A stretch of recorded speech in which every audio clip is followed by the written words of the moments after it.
Today we're going to play with fire and ice here on Trail Ready.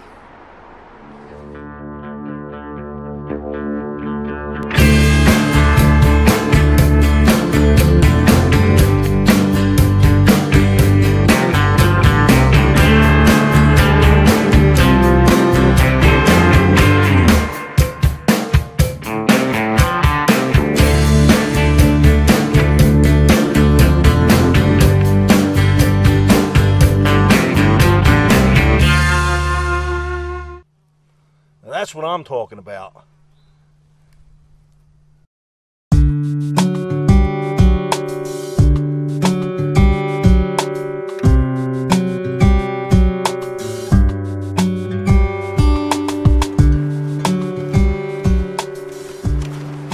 Hello and welcome to Trail Ready. Today I'm in the Delaware Water Gap, which is not in Delaware. It's on the border of Pennsylvania and New Jersey. The Appalachian Trail runs through here, and the gap is named for the Delaware River, which cuts through the mountain. So today we're going to hike up Dunfield Creek, get a little snowshoeing in, and maybe we'll get some views from the top. All right, let's get going.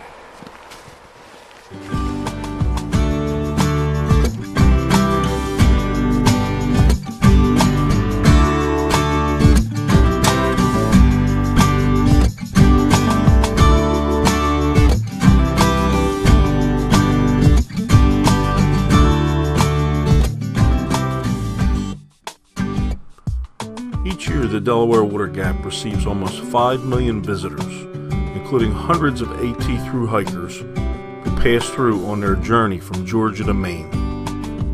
On this particular cold and snowy February day, the crowds were gone, and I had the pleasure of having the entire park to myself.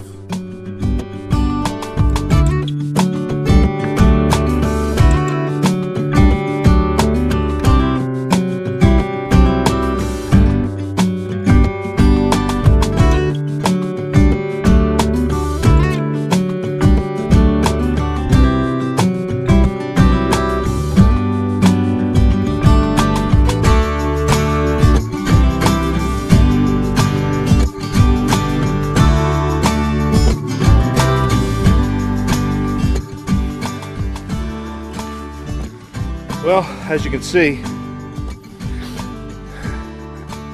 I've taken the bare booting. There's only about 3 or 4 inches of snow on the trail up here at the higher elevations. So it was just easier to take the snowshoes off. Man, if it was easy, everybody'd be doing it, huh? Whew. The trail from the parking lot to the summit is just about 100% uphill the entire time. Good news is the trail from the summit to the parking lot is 100% downhill. So it'll be a good time going down anyway. Man, I'll tell you, been breaking trail just about the whole time since we've turned off from the AT, and just having a blast out here. It's so beautiful. There's a little bit of like a sleety snow falling. I'm still hoping there's going to be a view from the summit, but I got a feeling it's going to be socked in. I guess we'll see. So right before I get to the top, I'm going to stop, enjoy some soup, and I guess the next time I'll see you is going to be at the overlook. So we'll see you then.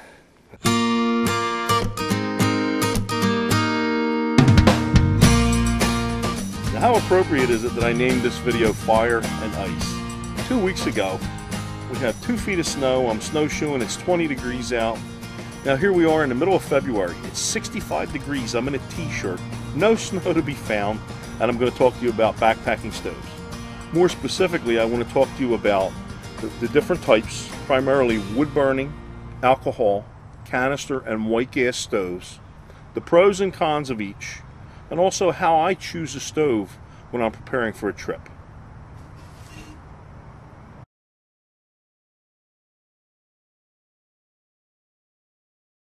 Over 20 years ago, in my quest to lighten my pack, I started cooking over a wood fire. I used a simple grate supported by rocks over a small campfire. Today's modern wood stoves offer similar weight savings in a compact package. There are offerings by Evernew, Trail Designs, Four Dog, and Bush Buddy, to name a few. The Evernew and Trail Designs stoves even offer a multi-fuel option in case you want to use alcohol or Esbit tabs in lousy weather. The pros of wood-burning stoves are no need to carry fuel. You can burn twigs, sticks, pine cones, even dried dung, and they're lightweight.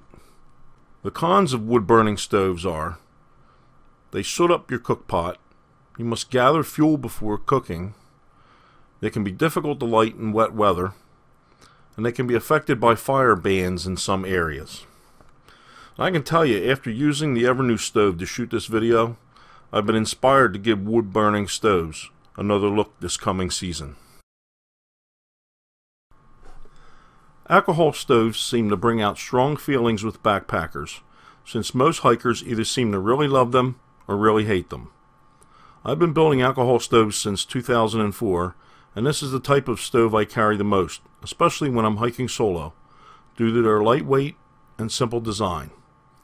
Most are made from cans or bottles, and you can even build your own with a little patience and a few simple tools. An excellent source of do-it-yourself information is zenstoves.net. The pros of alcohol stoves are that they're lightweight, they burn silently, they can be made from discarded cans or bottles, and only need to carry as much fuel as you desire. The cons of alcohol stoves are that they require priming, alcohol burns invisible in direct sunlight, alcohol has a lower BTU output than other types of fuel, and it's not the best choice for cold weather operation. By far, in my experience on the trail, the most carried category of stove would be the canister stove, and with good reason. No other category of stove offers the ease of setup and instant heat that is offered by canister stoves. I carry a canister stove if I'm sharing the stove with a group of hikers or when the temperatures dip into the 30s. While I'm a huge alcohol stove fan, I believe in using the best tool for the job. Some of the pros of canister stoves are that they're lightweight, compact, they have an adjustable flame from simmer to full on, they're quick to set up and light, and there's no priming necessary. Some of the cons of canister stoves are that there's no way to check how much fuel is left in the canister. The canister is not easily recyclable. Performance drops off in below freezing temperatures, and there's a higher fuel cost. When I started backpacking in the late 80s, the only real stove choice was the white gas stove. The Svea 123 and the Whisper Light were the kings of backpacking stoves. While lighter and simpler options have taken over during the milder seasons, the white gas stove is still the reigning champ for colder climates. Whenever I hike in winter conditions or need to melt snow for water, my Whisper Light gets the nod. The pros of white gas stoves are that white gas is the cleanest burning, most efficient fuel. It's best for cold weather operations. You only need to carry as much fuel as desired, and it has an adjustable flame, unlike the wood burning or alcohol stoves. Some of the cons of white gas stoves are that priming is sometimes required. White gas is extremely flammable, and it's usually the heaviest stove category.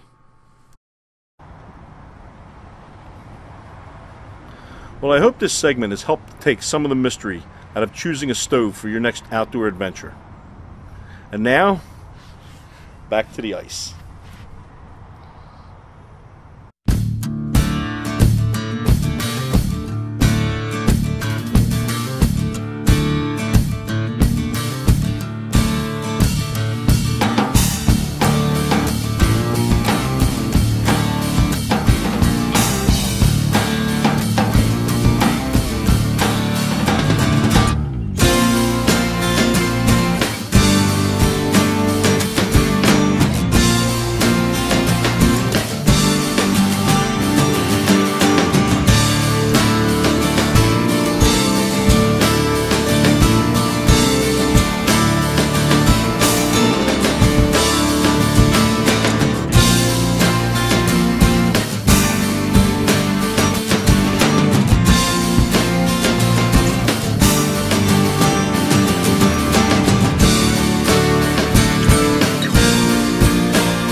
Well, we finally made it. The snow on top got deep. It was all drifted, so it made traveling a little tough, but we made it up here. I don't know how much of this view you can see. I'll probably reposition the camera and try and give you a better view, but it's been sleeting and snowing for probably the last half of the hike up here. A lot of the ridges are all socked in and all that, but here we are on the ledge up on Mount Tammany overlooking the Delaware Water Gap on the New Jersey side. It's a great hike during any season. This is my first time up in the winter. Spring, summer, fall. It's certainly less challenging than it was today, but this was a lot of fun. And from here on out, it's all downhill, so it should be easy sailing.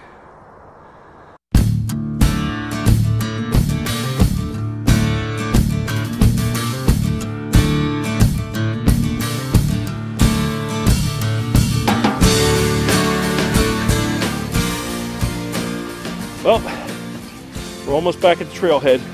It's a good thing because we're out of time. Had a great day. Delaware Water Gap. Can't beat it. Climb Mount Tammany. Maybe you'll have better views than I did today. But it doesn't matter. That's mountain backpacking. Sometimes you get the views, sometimes you don't.